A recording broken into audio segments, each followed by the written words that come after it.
आज हम लोग पढ़ेंगे हार्मोन के बारे में।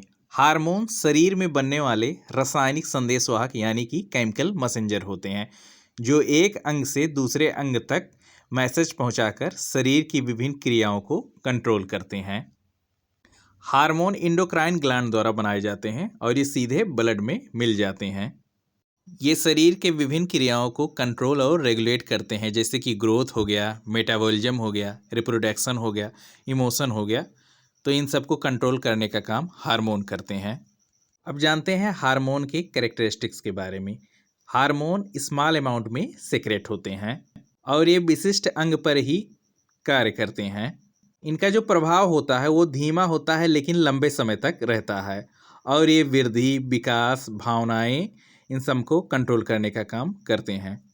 हार्मोन ब्लड के द्वारा जो है ये ट्रांसपोर्ट होते हैं। अब जानते हैं कौन कौन से एंडोक्राइन ग्लैंड ह्यूमंस में पाए जाते हैं। तो इसमें पहला है पिट्यूटरी।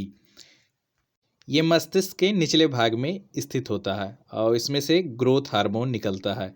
इसका काम होता है ग्रोथ और डेवलपमेंट का, यानी कि वृद्धि और विकास करने में ये सहायक होता है।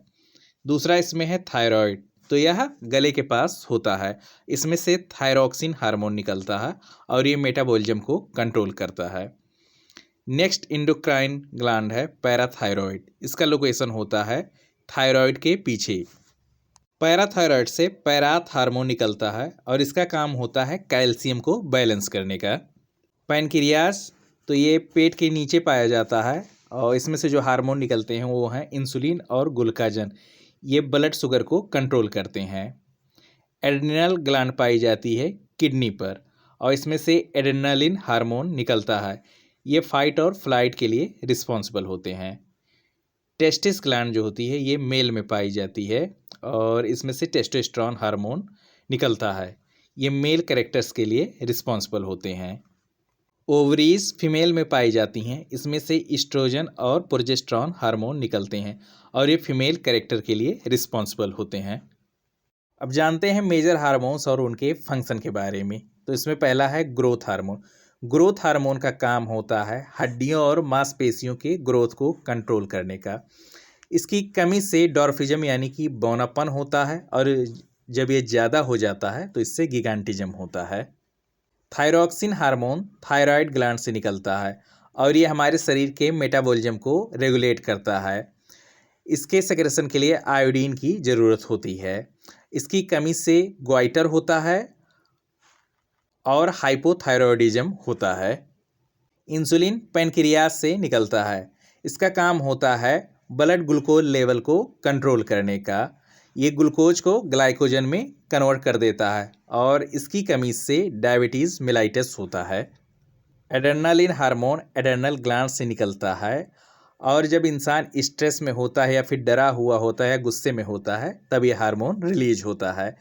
ये हार्ट रेट को इंक्रीज करता है, ब्लड प्रेशर को इंक्रीज करता है और सांस लेने का जो रेट होता है उसको ये इंक्रीज करता है।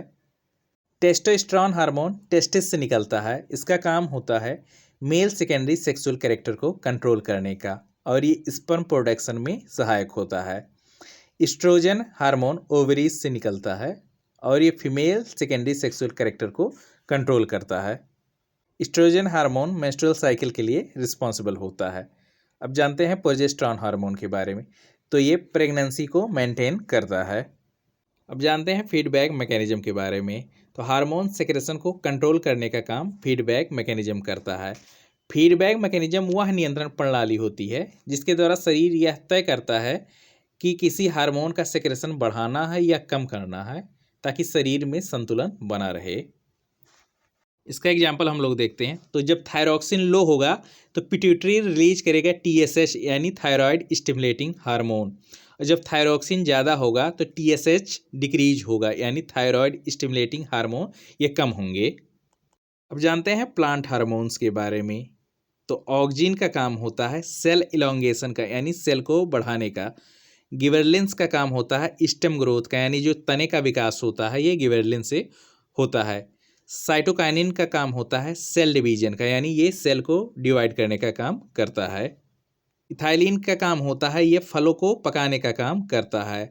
और एबेसिसिक एसिड का काम होता है ग्रोथ को इनहिबिट करने का यानी ग्रोथ को ये रोकता है।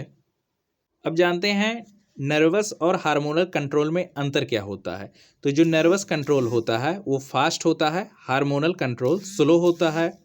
Nervous control short term effect होता है और हार्मोनल कंट्रोल ये लॉन्ग लास्टिंग होता है। नर्वस कंट्रोल में इलेक्ट्रिकल इम्पल्सेस होते हैं और हार्मोनल कंट्रोल में केमिकल मैसेंजर होते हैं।